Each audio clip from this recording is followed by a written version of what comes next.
Most people have never had persimmons before. I pity the fools.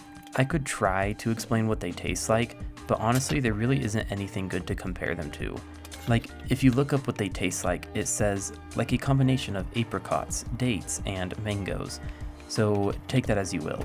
One of the ingredients for the recipe is persimmon pulp. I don't know what exactly pulp is, and instead of looking up the definition, I just assumed that my assumption was right, which meant I needed to peel and smash them.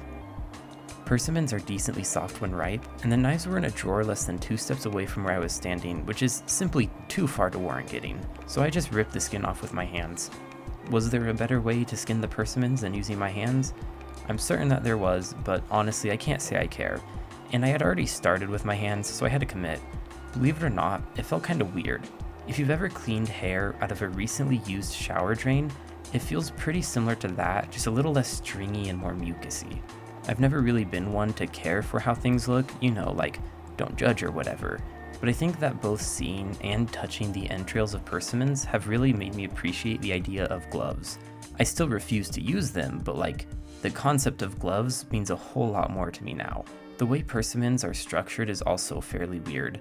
It's like a mix of oranges, tomatoes, and mangoes. The fruit really hates being definable.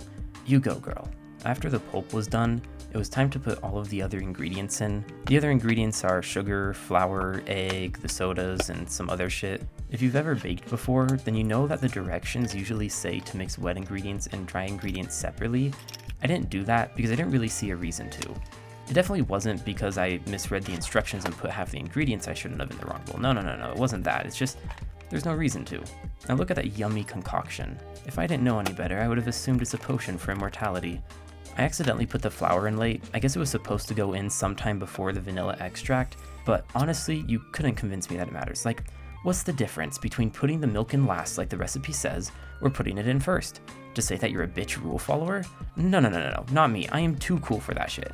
This may be the Gen Z ego in me talking or something, but I bet that I could do it flawlessly my own way on the first try, and probably save time doing it too.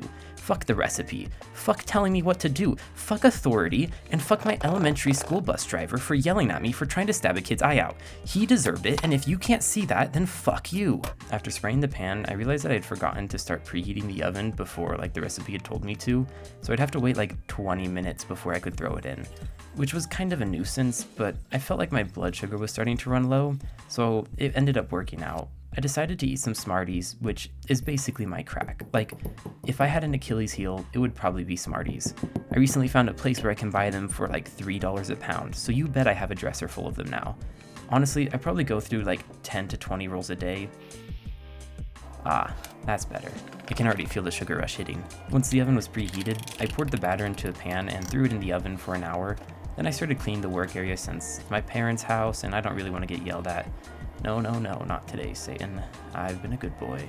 Once it came out, I tested it with a knife, and there was a lot sticking to it, so I figured it needed to go in for another hour.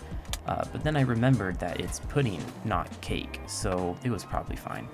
Since it was finally done, I figured there was really only one thing left to do. Pull out a fork from the drawer, grab a bit of it, and give it to my dog. That's right, the dog test. Wait, don't tell me you thought I was gonna eat it. Dude, I'm fucking anorexic. I live off Smarties and diet soda. No way in hell I'm eating this shit. My dog likes it though, so that's pretty cool.